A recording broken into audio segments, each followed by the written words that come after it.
नमस्कार, आदाब, सत श्री अकाल। पुनः स्वागत है आप सभी का समाधान कार्यक्रम में।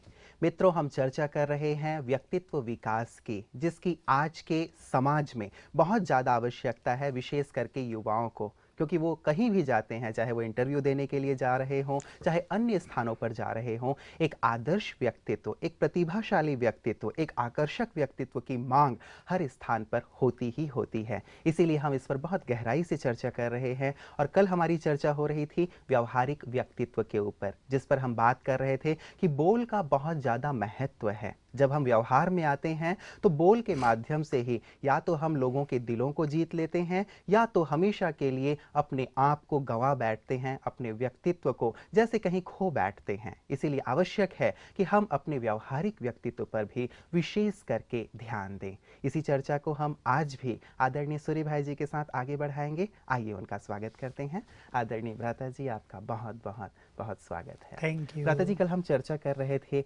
वाणी की, कि वाणी किस प्रकार से हमारे व्यवहारिक व्यक्तित्व की बहुत ज़्यादा आवश्यक पहलू है। इस पर और थोड़ा प्रकाश आप डालें। हाँ, देखिए, वाणी तो एक अमृत के समान है। वाणी से ही सदा मनुष्य व्यवहार कर रहा है। मनुष्य कितना भी अच्छा हो, लेकिन अगर उसकी वाणी अच्छी नहीं है तो कौन भला उसे अच्छा मानेगा। तो बोल तो एक ऐसा माध्यम है जिसके द्वारा मनुष्य की पहचान होती है।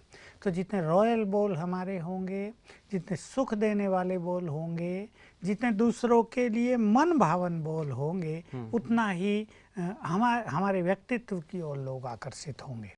लोगों को ऐसा लगना चाहिए कि ये कुछ बोलें। जैसे महापुरुषों के नज़दीक या महात्माओं के नज़दीक जाते हैं तो ये अपेक्षा लेकर जाते हैं कि ये कुछ बोलें, कुछ वरदान उच्चारण करें। यदि हमारे भी बोल ऐसे हो जाएं तो निश्चित रूप से हम बहुत लोकप्रिय होंगे और लोग हमें सुनना पसंद करेंगे। बिल्कुल, यही तो आज हो रहा है। बोल के कारण ही संबंधों में टेंशन है।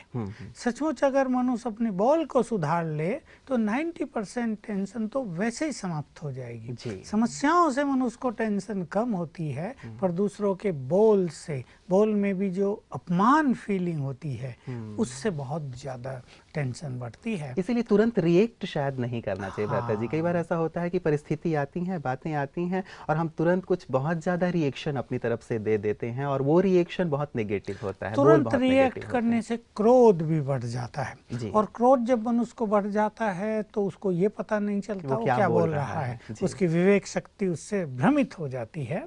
इसलिए नो रिएक्शन और जरा पेशेंटली, थोड़ा धैर्यवत होकर हम व्यवहार में आएंगे तो हमारा व्यक्तित्व तो लोगों को बहुत आकर्षित करेगा।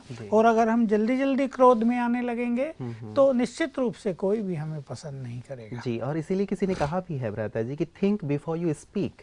यदि आप बोल रहे हैं तो उससे पहले सोच लीजिए कि आप क्या बोलने जा रहे हैं, क्योंकि बोले हुए जो शब्द हैं वो तरकश से निकले हुए एक तीर की तरह हैं, जिन्हें वापस नहीं लिया जा सकता और वो अपना गलत या सही प्रभाव डाल देता है। इसीलिए एक बार ज़रूर सोच लेना चाहिए कि मैं जो बोल रहा हूँ वो वास्तव में बोलना चाहिए या नहीं बोलना चाहिए, उसका परिणाम क्या होगा। तो बहुत सुंदर ढंग से अपने व्यक्तित्व को एक नया रूप दे सकते हैं और अपने में चेंज आएगी। पर अब हम थोड़ी सी चर्चा कर लें।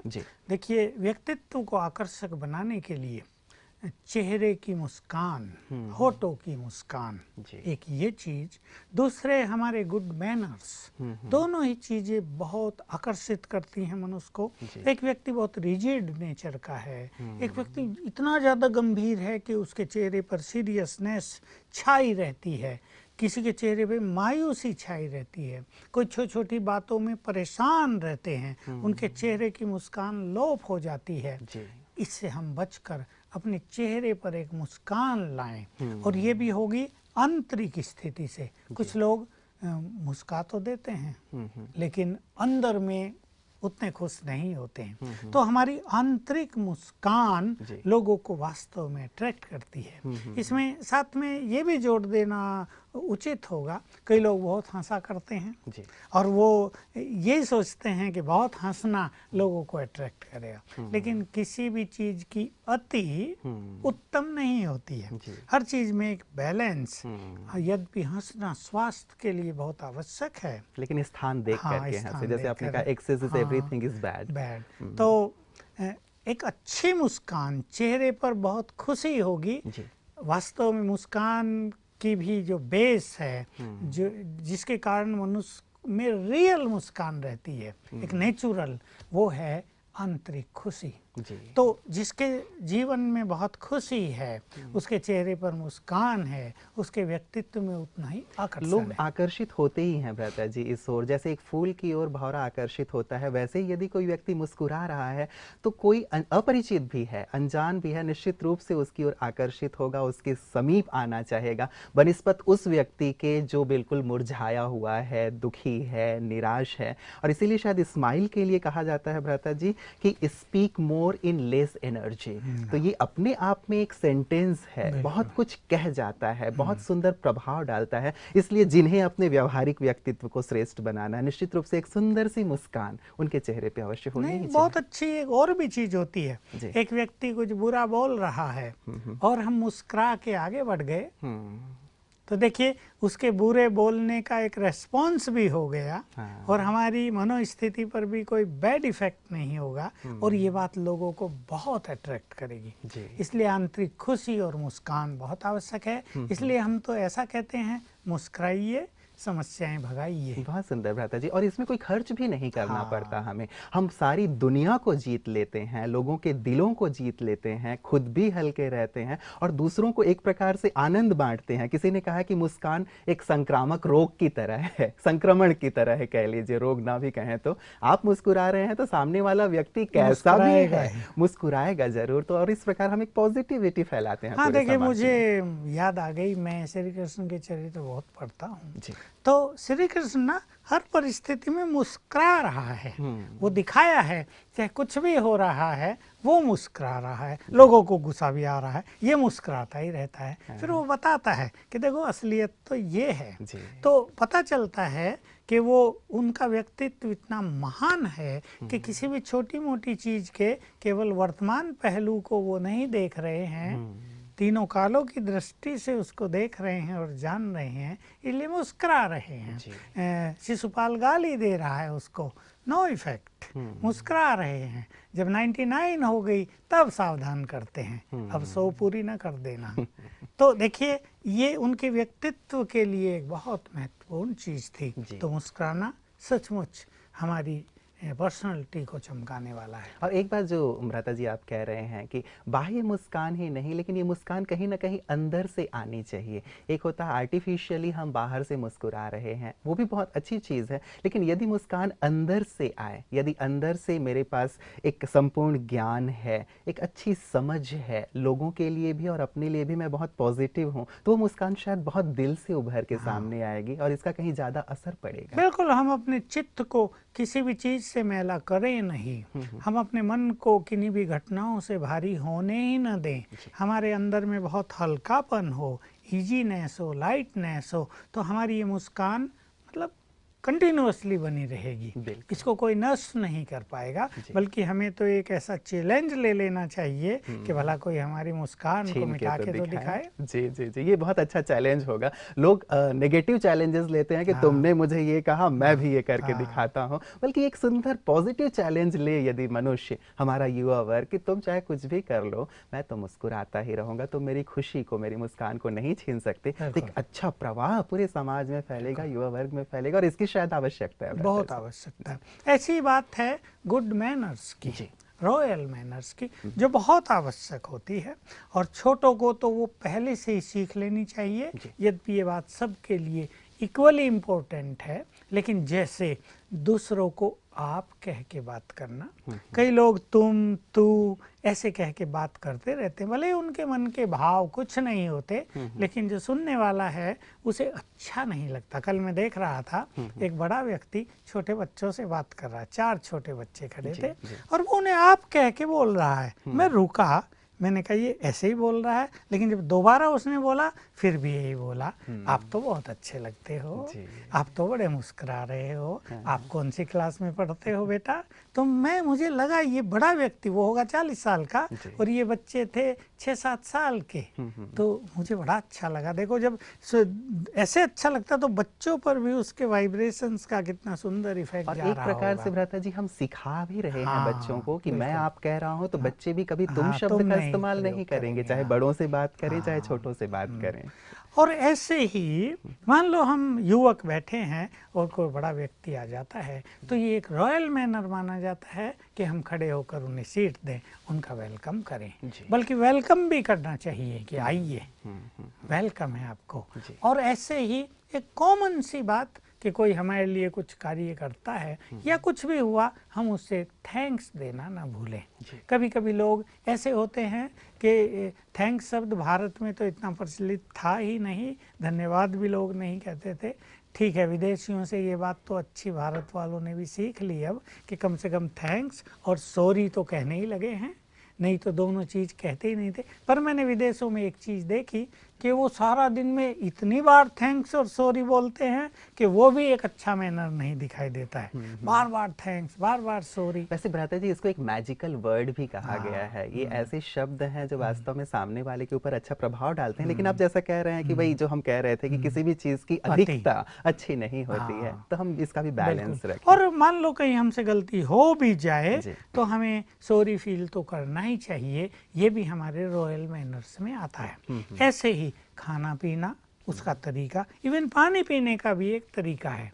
देखिए, कई लोग गिलास में पानी लिया और गट गट करके चढ़ा गए, और कई लोग उसका आनंद लेकर पी रहे हैं। चाय पीते हैं तो सुड़क सुड़क के पीते हैं, इतनी जोर से आवाज होता है कि पूरे की दूर देखने वालों को पता चलता है कोई चाय पी रहा है। और ऐसे ही भोजन खाना, हमारा भोजन खाने का तरीका ऐसा हो कि लोग हमें देखें कि वाह देखो ये भी तो भोजन खा रहे हैं, ना हम बहुत बोल रहे हों और हम बिल्कुल शालीनता के साथ, बहुत ही शांति के साथ, जैसे एक एक पीस का हम आनंद ले रहे हैं, एक एक चीज को हम एंजॉय कर रहे हैं, तो वो भोजन भी हमारे लिए बहुत बहुत एनर्जेटिक होगा, पौष्टिक होगा, हमें सुख देने वाला होगा, स्वास्थ्य प्रदान करने वाला होगा, और ये एक रॉयल मैनर में बात आ जाएगी। बिल्कुल। तो इस प्रकार की जो बहुत सुंदर मैनर्स हैं भ्राता जी, वो भी हमारे व्यवहारिक व्यक्तित्व में बहुत अहम भूमिका अदा करते हैं। हम कैसे चल रहे हैं, कैसे बोल रहे हैं, कैसे व्यवहार कर रहे हैं, कैसे खा रहे हैं, पी रहे हैं,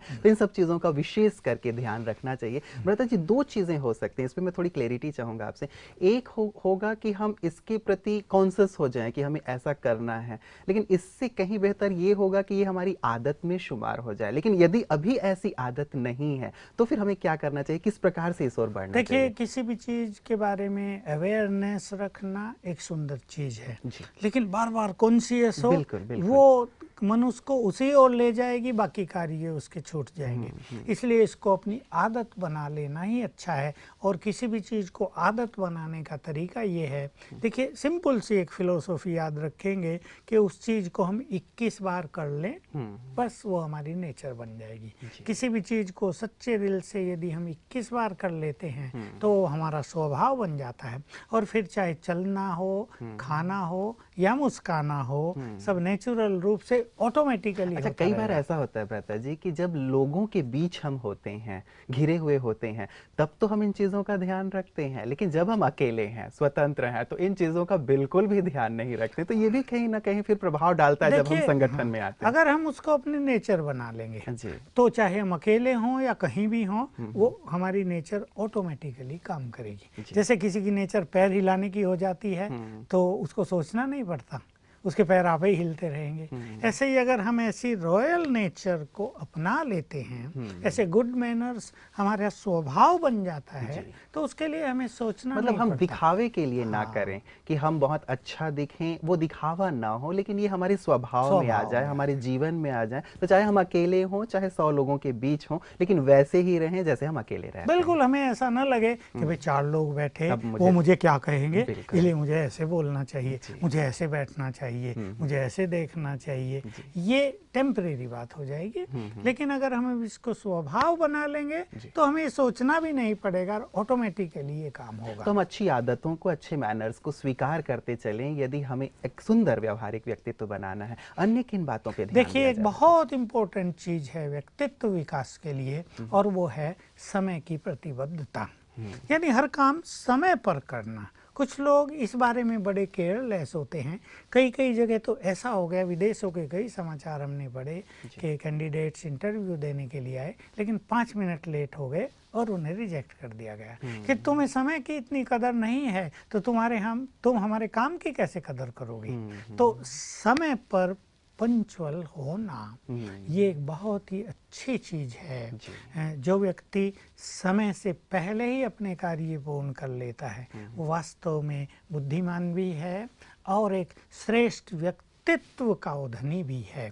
इसलिए हमें समय के बारे में केयरलेस नहीं होना चाहिए, समय पर सब कुछ करना हमारी आदत हो जाए। नेपोलियन ने भी कहा था भ्राता जी, जब आपने बात कही तो मुझे याद आई ये बात। नेपोलियन ने कहा था कि किसी भी स्थान पर 5 मिनट लेट पहुंचने की बजाय आप 3 घंटे पहले पहुंच जाएं, ये श्रेयस्कर है। क्योंकि यदि आप 5 मिनट लेट पहुंचते हैं तो आपके व्यक्तित्व का पूरा ही जैसे एक जो प्रभाव होता है वो समाप्त हो जाता है। फिर चाहे आप कितना भी अच्छा कार्य कर लें, कितना भी अच्छा भाषण कर लें, लेकिन उसका प्रभाव वो जाता नहीं है, एक नेगेटिव प्रभाव पड़ ही जाता है। क्योंकि उसका कारण है कि लोग इंतजार कर रहे हैं और इंतजार की घड़ी बड़ी लंबी होती है। अब 5 मिनट अगर उन्होंने इंतजार किया तो 5 मिनट में न जाने उस व्यक्ति के लिए क्या क्या सोच लिया। बिल्कुल, कि ये व्यक्ति है ही ऐसा, ये सदा ही लेट होता है, इसको समय की कोई कदर नहीं, और उसका इन्फ्लुएंस बहुत कम हो गया। बिल्कुल। और यदि 5 मिनट 100 लोगों ने 200 लोगों ने हमारे कारण इंतजार किया है तो केवल 5 मिनट नहीं लेकिन 5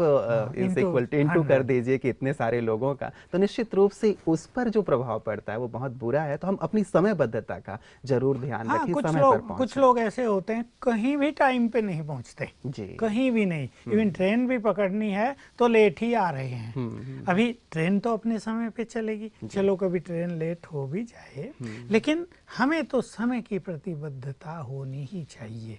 तो इसलिए ये एक बहुत अच्छा मैनर है और हमारे व्यक्तित्व में बड़ा आकर्षण पैदा करने वाला है कि हम समय पर सब कार्य करें। इससे हमारा समय भी बचेगा, समय को हम वैल्यू दे रहे हैं इससे सिद्ध है, तो समय भी हमें वैल्यू देगा और ऐसे व्यक्ति को कभी भी बैड टाइम को फेस नहीं करना पड़ेगा। जी, हम देखते हैं भ्राता जी आमतौर पे आजकल की जो दिनचर्या हो गई है व्यक्ति की, तो वो देर से ही हर कार्य शुरू करता है और उसके बाद भागम भाग में वो कार्य करता है। ऑफिस के लिए भी निकलेगा, देर से निकलेगा और बहुत तेजी से अपनी गाड़ी चलाएगा, देर से ऑफिस पहुंचेगा तो अपने सारे कार्यों को भी इसी प्रकार से हड़बड़ी में करेगा। तो ये जो हड़बड़ी की जो नेचर है वो नेचर कहीं ना कहीं हमारे व्यक्तित्व के लिए एक दाग है या धब्बे की तरह। और वो इसी से शुरू हो रही कि लेट उठे जी, लेट उठे तो फिर सब काम लेट किया, जल्दी जल्दी में किया, कुछ गड़बड़ की, जब जाएंगे वहां तो किसी को डांटेंगे भी सही कि चपरासी ने अभी मेज साफ नहीं की मेरी, अभी तुम ही लेट थे तो वो भी तो लेट होगा।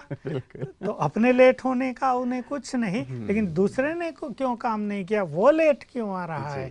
तो वास्तव में समय पर पहुंचना, समय पर हर कार्य करना ये बहुत ही उत्तम चीज है जी, और एक बहुत सुंदर प्रभाव दूसरों पे पड़ता है। अन्यथा लेट लतीफ होने का एक तमगा हमारे ऊपर चिपक जाता है और ये भी कहते हैं कि यदि तुम समय को नष्ट करते हो तो एक दिन आएगा कि समय तुम्हें नष्ट कर देगा। हमारे बाबा थे, लोग जब वो क्लासेज में अपना महावाक्य सुनाने पहुंचते थे तो अपनी घड़ी मिला लेते थे कि 6:10 पर ही वो आए हैं। बिल्कुल 6:10 माना 6:10, 10 सेकंड भी आगे पीछे नहीं। तो देखिए ये बहुत अच्छा बाबा के व्यक्तित्व का प्रभाव दूसरों पर पड़ता था कि ठीक टाइम पर वो अपने कमरे से निकलेंगे, इसी टाइम पर वो स्नान के लिए जाएंगे, इसी टाइम पर वो पत्र लिखने के लिए बैठेंगे, इसी टाइम पर वो मनुष्यों से मिलने के लिए उपस्थित होंगे।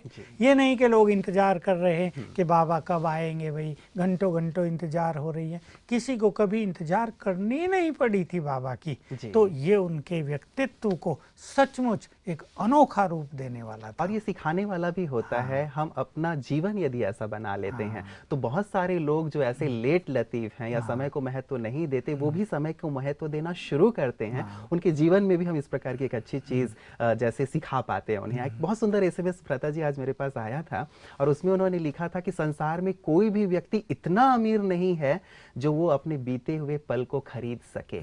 जो पल बीत गया आप करोड़ों अरबों रुपए दे करके भी उस समय समय को नहीं खरीद सकते, इसलिए अपने एक एक पल का बहुत सुंदर ढंग से इस्तेमाल करें, अपने दूसरों को भी अपने जीवन से इस प्रकार से सीख दें, सिखाएं। तो ये बहुत अच्छी बात समय को लेकर के थी। समय की तो बात ही ऐसी है। देखिए किसने लिखा था कि एक सेकंड के 100वें हिस्से का महत्व तो उस एथलेटिक से पूछो जिसको गोल्ड मेडल मिलने की बजाय सिल्वर मेडल मिला है। वो मात्र 0.01 सेकंड पीछे रह गया है। पीटी उषा जी के साथ भी ऐसा ही हुआ था भ्राता जी, वो भी थोड़े से इसी अंतर से, जैसा आप कह रहे हैं, पीछे रह गई थी और भारत को पदक मिलने से रह गया था। तो सचमुच समय का और एक सेकंड के भी 100वें हिस्से का कितना बड़ा महत्व है, इस महत्व को हर एक व्यक्ति को समझना चाहिए। भ्राता जी, समयबद्धता के साथ साथ व्यवहारिक व्यक्तित्व में और किन चीजों को शामिल ऐसे ही समयबद्धता के साथ मनुष्य को बहुत जिम्मेदार होना चाहिए।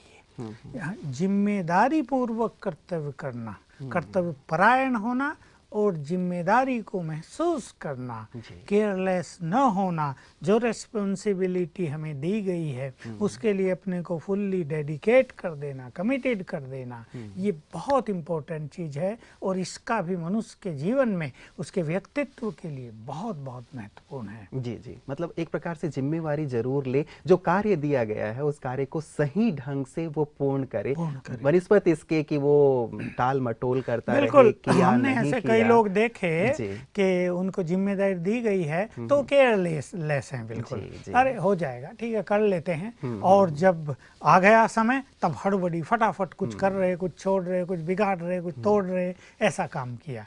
तो जिम्मेदार होना, जिम्मेदारी की क्वालिटी को अपने अंदर भर लेना, ये वास्तव में एक बहुत बड़ी महानता भी है मनुष्य के लिए। और जो छोटी छोटी जिम्मेदारियों को संभालने में सक्षम है वो फिर बड़ी जिम्मेदारी भी संभाल सकेगा, वो देश को भी संभाल सकेगा। बिल्कुल, मैंने कहीं पढ़ा था भ्राता जी कि एक बहुत बड़े लेखक ने एक कोई सड़क पे चलने वाला बिल्कुल छोटा सा लड़का था, उसे अपने घर पे वो ले आए थे, उन्हें एक कार्य दिया उन्होंने कि घर की सफाई करनी है, और बहुत ही सलीके से, बहुत जिम्मेवारी से उस लड़के ने इतनी सुंदर सफाई की, जिम्मेवारी पूर्ण, कि वो लेखक इतना प्रभावित हुआ उससे कि उसको उन्होंने स्कूल में दाखिला दिलवाया और आगे चल के वो बहुत बड़ा लेखक खुद वो लड़का बना। तो एक छोटा सा गुण जिम्मेवारी का, एक कमिटमेंट का, लेकिन हमें कितना ऊंचा पद दिला देता है। और कितनी बाबा अपनी जीवन कहानी में सुनाया करते थे कि बाबा एक ज्वेलर के पास केवल नौकरी करने गए थे, लेकिन इतनी जिम्मेदारी से अपना कार्य करते थे कि वही पहले जाके दुकान खोलते थे,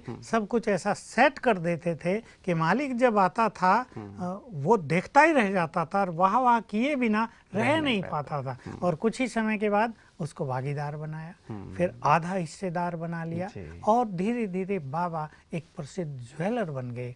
तो वास्तव में चाहे जिम्मेदारी छोटी हो या बड़ी, बहुत केयरफुल्ली उसको निभाना ये किसी के भी व्यक्तित्व के विकास के लिए बहुत आवश्यक है। और बताइए जी, जिसने हमें जिम्मेवारी दी है उसके लिए वो कार्य बहुत इंपॉर्टेंट होता है। शायद हम उसके इंपॉर्टेंस को नहीं समझ पाते हैं, इसलिए हम उसे हल्के रूप में लेते हैं, लेकिन जिसने मुझे जिम्मेवारी दी है वो जानता है कि ये कार्य समय पर होना कितना इंपॉर्टेंट है, और वो हल्के भी हो जाते हैं हमें दे करके। और यदि हमने टाल मटोल कर दी, उसे पोस्टपोन कर दिया, तो आगे से शायद हमें ऐसी जिम्मेवारी मिल भी नहीं पाती और हमारे व्यक्तित्व पे एक बहुत ही कहें कि गलत असर पड़ता है, हम पीछे रह जाएंगे। इसलिए मनुष्य को ऐसा होना चाहिए कि जो जिम्मेदारी दे दी गई, जिम्मेदारी देने वाले जिम्मेदारी देकर निश्चिंत हो जाएं, उन्हें सोचना ही ना पड़े कि ये काम होगा या नहीं होगा, कहीं गड़बड़ तो न हो जाए, उन्हें सुपरविजन की भी जरूरत न पड़े, वो आके देखें भी नहीं कि काम हो भी रहा है या नहीं। ऐसी अगर हमारी पर्सनालिटी है तो ये सचमुच हमारे भविष्य के लिए भी एक बहुत सुंदर लक्षण है। बहुत सुंदर भ्राता जी। तो जिम्मेवार होकर के हम कार्य करें, और जैसे आपने कर्तव्य परायणता की भी बात कही, तो मैं हमारे यहाँ हमेशा ये माना जाता रहा है कि वर्क इज वर्शिप, कि यदि कार्य को आप पूजा की तरह करें, जिस प्रकार पूजा को हम बहुत श्रद्धा से, बहुत भावना से, बहुत प्यार से करते हैं, उसी प्रकार जो भी कर्तव्य है, चाहे वो छोटा है या बड़ा है, उसको पूजा की तरह करना, वो वास्तव में हम लोगों के व्यक्तित्व को निखारेगा, हमें बहुत ज़्यादा आगे बढ़ाएगा। तो भ्राता जी, आज आपने जो भी सुंदर बातें व्यक्तित्व विकास के संदर्भ में, ऐसा लग रहा है कि बस ये चर्चाएं होती ही रहें और आप सुंदर सुंदर ऐसे ही अनमोल वचन उच्चारण करते रहें, ताकि हमारे युवा वर्ग में भी ये सुंदर बातें पहुंच पाए। इस चर्चा को भ्राता जी हम आगे भी जारी रखेंगे। आज की चर्चा के लिए आपका बहुत बहुत बहुत धन्यवाद। दोस्तों, आज की चर्चा में आपने देखा कि व्यवहारिक व्यक्तित्व हमारे लिए कितना आवश्यक है। जब हम व्यवहार में आते हैं तो चेहरे पर एक सुंदर सी मुस्कान होनी चाहिए, क्योंकि एक मुस्कान, कहा जाता है मुस्कान भले ही टेढ़ी है लेकिन बहुत सारी बातों को ये सीधी कर देती है, अर्थात बहुत सारी समस्याओं को समाप्त कर देती है। इसी प्रकार से बहुत सुंदर सुंदर मैनर्स एक आचरण में हमारे जीवन में होना चाहिए, ताकि लोग हमारी ओर आकर्षित भी हों और हमारे व्यक्तित्व को देखकर सीखें भी। साथ ही हम समयबद्ध भी हों, जिम्मेवारी पूर्वक अपने कार्य को करें, कर्तव्यपरायण बने, ताकि व्यवहार के क्षेत्र में हमारा व्यक्तित्व ऐसे निखरे जैसे आकाश में सूर्य चमकता है। हमें आशा है कि ऐसे व्यक्तित्व के आप धनी बनेंगे और जहां भी जाएंगे वहां छा जाएंगे। इन्हीं शुभकामनाओं के साथ दीजिए इजाजत। नमस्कार।